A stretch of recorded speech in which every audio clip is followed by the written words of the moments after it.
ನನ್ನ ಮಗಳು face reveal ಯಾವಾಗ ಮಾಡ್ತೀರಾ ಅಂತ ತುಂಬ ಜನ ರಿಕ್ವೆಸ್ಟ್ ಮಾಡ್ತಿದ್ದೀರಾ. ಆ್ಯಂಡ್ ಇನ್ನು ಕೆಲವರಂತೂ ಫ್ಯಾಮಿಲಿ ಮೆಂಬರ್ಸ್ ಅಂತೀರಾ, ಬಟ್ ಏನು ಕೈಡ್ ಮಾಡ್ತಿದ್ದೀರಾ, ಫೇಸ್ ರಿವೀಲ್ ಮಾಡ್ತಿಲ್ಲ ಅಂತ ಕೇಳ್ತಾ ಇದ್ದೀರಾ. ಆ್ಯಕ್ಚುಲಿ ನೀವು ಕೇಳೋದು ಕೂಡ ಕರೆಕ್ಟೇ. ನಾನು ಡೈಲಿ ವ್ಲಾಗ್ಸ್ ಮಾಡ್ತೀನಿ, ಹಂಗಂತ ಎಲ್ಲ ವಿಷಯನೂ ನಾನು ಸೋಷಿಯಲ್ ಮೀಡಿಯಾದಲ್ಲಿ ಶೇರ್ ಮಾಡ್ಕೊಳಕ್ಕಾಗಲ್ಲ. ಆ್ಯಂಡ್ ನನ್ನ ಮಗಳು ವಿಷಯ ಅಂತ ಬಂದಾಗ ನಾನು ಒಬ್ಬಳೇ ಡಿಸಿಷನ್ ತೊಗೊಳಕ್ಕಾಗಲ್ಲ. ರಂಜಿತ್ ಹತ್ರ ಡಿಸ್ಕಸ್ ಮಾಡಬೇಕಾಗುತ್ತೆ.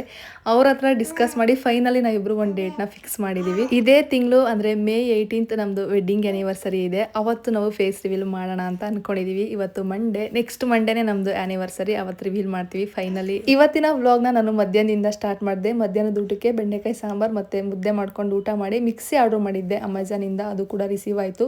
ಮನೇಲಿ ಮಿಕ್ಸಿ ಇತ್ತು, ಬಟ್ ಅದು ಸ್ವಲ್ಪ ಸೌಂಡ್ ಬರ್ತಿತ್ತು, ಹಾಗಾಗಿ ಹೊಸದನ್ನೇ ಪರ್ಚೇಸ್ ಮಾಡಿದೆ. ಲಿಂಕ್ ಬೇಕಿದ್ರೆ ಲಿಂಕ್ ಅಂತ ಕಮೆಂಟ್ ಮಾಡಿ, ನಾನು ಅಟ್ಯಾಚ್ ಮಾಡಿರ್ತೀನಿ. ಆ್ಯಂಡ್ ಊರಿಂದ ಬಂದಮೇಲೆ ನನ್ನ ಮಗಳದ್ದು ಬಟ್ಟೆ ಯಾವುದು ಕೂಡ ಆರ್ಗನೈಸ್ ಮಾಡೇ ಇರಲಿಲ್ಲ. ನಾವು ಊರಿಂದ ಹೇಗೆ ತಗೊಂಡು ಬಂದಿದ್ವೋ ಹಾಗೆ ಇಟ್ಟಿದ್ದೆ. ಇನ್ನೇನು 2 ಡೇಸಲ್ಲಿ ನಾವು ಬೆಂಗಳೂರಿಗೆ ಬರ್ತೀವಿ ಅನ್ನೋ ಟೈಮಲ್ಲಿ ರಂಜಿತ್ ಕಬೋರ್ಡಲ್ಲಿ ಒಂದು ಸ್ಟೆಪ್ ಅವಳಿಗೆ ಅಂತಾನೆ ಕ್ಲೀನ್ ಮಾಡಿ ಇಟ್ಟಿದ್ರು. ಅವಳಿಗೆ ಒಂದು ಸ್ಟೆಪ್ ಸಾಕು ಅಂತ ಅನ್ಸುತ್ತೆ ಡೈಲಿ ವೇರ್ ಬಟ್ಟೆ. ಇನ್ನೂ ಕೆಲವೊಂದಷ್ಟು ಬಟ್ಟೆ ನನ್ನಲ್ಲಿ ಬ್ಲೂ ಟ್ರಾಲಿ ಕಾಣಿಸ್ತಿದೆಯಲ್ಲ ಅದರಲ್ಲಿ ಇಟ್ಟಿದ್ದೀನಿ. ನನ್ನ ಮಗಳು ಕೂಡ ಅಲ್ಲೇ ಬೆಡ್ ಮೇಲೆ ಮಲಗಿದ್ದಾಳೆ. ನಾನೊಬ್ಳೆ ಏನಕ್ಕೆ ಸ್ಮೈಲ್ ಮಾಡ್ತಿದ್ದೀನಿ ಅಂದರೆ ಅವಳದು ಬಟ್ಟೆ ಯಾವಾಗಲೇ ಫೋಲ್ಡ್ ಮಾಡ್ಬೇಕಾದ್ರೂ ನಾನು ನಗ್ತಿರ್ತೀನಿ. ಪುಟ್ಟು ಬಟ್ಟೆ ಅಲ್ವಾ, ಹಾಗಾಗಿ ರಾಂಪರ್ಸ್ ಅಂತೂ ತುಂಬಾನೇ ಪರ್ಚೇಸ್ ಮಾಡಿದ್ದೆ. ಅವನ್ನ ಯಾವುದು ಕೂಡ ಯೂಸ್ ಮಾಡಲಿಲ್ಲ. ಸಮ್ಮರ್ ಆಗಿರೋದ್ರಿಂದ ಅವಳಿಗೂ ಅನ್ಕಂಫರ್ಟಬಲ್ ಅನ್ಸುತ್ತೆ ಅಲ್ವಾ, ಹಾಗಾಗಿ ಬರೀ ಟೈ ಮಾಡೋ ಬಟ್ಟೆಗಳೇ ಅವಳು ಯೂಸ್ ಮಾಡಿರೋದು. ಅಂಡ್ ಕೆಲವೊಂದಷ್ಟು ಶರ್ಟ್ನ ಪರ್ಚೇಸ್ ಮಾಡಿದ್ದೆ ಅಲ್ವಾ, ಅದನ್ನ ಯೂಸ್ ಮಾಡಿದ್ದೀನಿ ಅಷ್ಟೇ. ಇವತ್ತು ನೈಟು ಹೇಗೆ ಕಾಣ್ತಾಳೆ ನೋಡೋಣ ಅಂತ ಈ ಫ್ರಾಕ್ನ ಹಾಕಿದ್ದೆ. ಆ್ಯಕ್ಚುಲಿ ತುಂಬ ಮುದ್ದಾಗಿ ಕಾಣ್ತಿದ್ಲು. ನಾನು ಆ ಕ್ಲಿಪ್ಪಿಂಗ್ನ ಅಟ್ಯಾಚ್ ಮಾಡಿರ್ತೀನಿ ನೋಡಿ. ಸಾರಿ ಇಮೋಜಿ ಹಾಕ್ತಿರೋದಕ್ಕೆ. ಆ್ಯಂಡ್ ನನ್ನ ಮಗಳು ವಾಯ್ಸ್ ಓವರ್ ಕೊಡಬೇಕಾದ್ರೆ ನನ್ನ ಮಡ್ಲಲ್ಲೇ ಇದ್ದಾಳೆ, ಹಾಗಾಗಿ ಅವಳು ವಾಯ್ಸ್ ಕೂಡ ಕೇಳಿಸ್ತಿದೆ. ನೈಟ್ ಡಿನ್ನರ್ಗೆ ಬೆಂಡೆಕಾಯಿ ಸಾಂಬಾರು ಇನ್ನೂ ಇತ್ತು, ಅದಕ್ಕೆ ರೈಸ್ ಮಾಡ್ಕೊಂಡಿದ್ದೆ. ಇವತ್ತಿನ ವ್ಲಾಗ್ ಇಷ್ಟೇ. ನಾಳೆ ವ್ಲಾಗಲ್ಲಿ ಮತ್ತೆ ಸಿಗ್ತೀನಿ.